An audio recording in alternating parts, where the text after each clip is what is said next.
So your boy's back at the crib, and today God taught me something that I honestly didn't realize I needed to learn. My biggest enemy right now is not my circumstances. It's the stories my mind creates when I don't have all the answers. And if I'm not careful, those stories will have me reacting to things that pretty much never happen.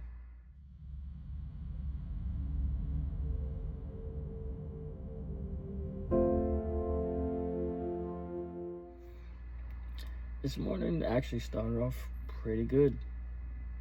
My wife's truck has been in the shop because her AC went out. So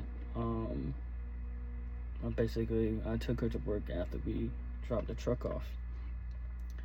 Ride was quiet, nothing special. Before she got out the car, I just let her know simply, I hope you have a fantastic day. And I let her know that when I got off of work, I was gonna go pick her up. That was it. No hidden agenda, no forcing of a conversation, just wishing somebody I care about a good day. So we fast forward. After work, I pick her up. Not gonna lie, my anxiety was up. And when my anxiety is up, feelings, emotions, things of that sort. But I kept it cool. Anytime I'd say something, she was short with me. Although I just asked about her day. But all I got was short answers. No conversation like we had yesterday. Yesterday we had a good lengthy conversation, full of laughter, full of stories, but not today. The rest of the ride was pretty much silent. Now, if I'm being honest, because that's what I'm doing up here on this channel, I'm being honest, the old version of me would have immediately started to create a story.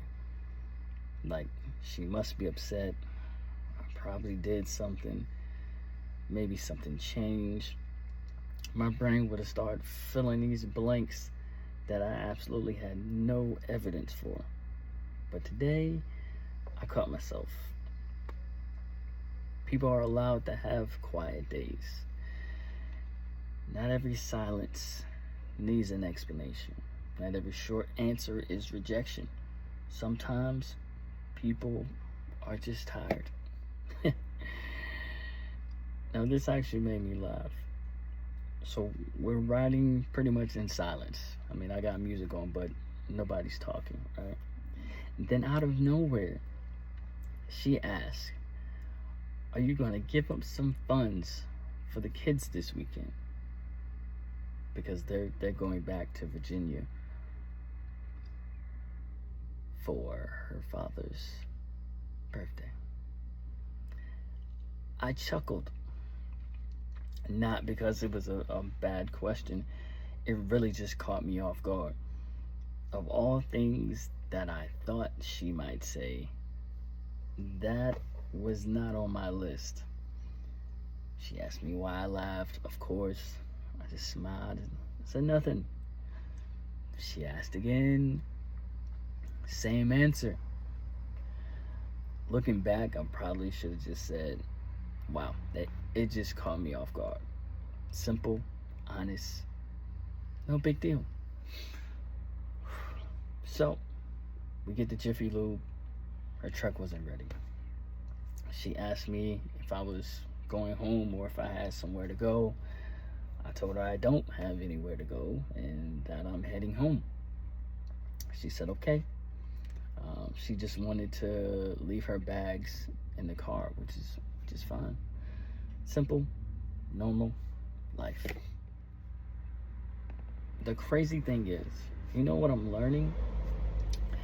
Anxiety hates empty space. If you leave it blank, anxiety will fill it.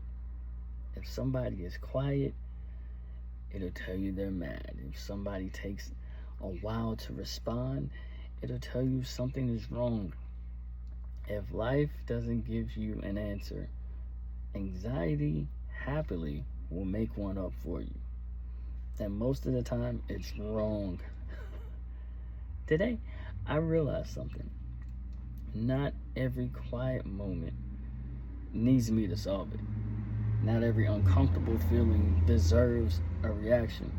Sometimes the most mature thing I can do is just let somebody have their own day and not make it about me. This season of my life has taught me something I really wish I would have learned years ago. Peace doesn't come from knowing everything. Peace comes from accepting that I don't need to know everything to make the next right decision. Today, the next right decision was simple. Be kind.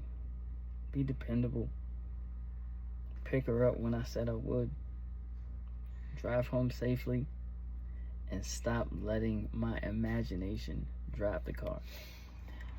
One thing I've learned over these last couple weeks going through this process, real growth isn't always loud. Sometimes it looks like saying less, listening more, not reacting to every emotion that shows up, and reminding yourself that feelings are real. You are human. But they aren't always telling you the truth. I'm still learning. You still learning. I'm still growing. You still growing. And I'm still documenting the rebuild, one day at a time. My name is Cameron Cofield, and this is the man I have to become.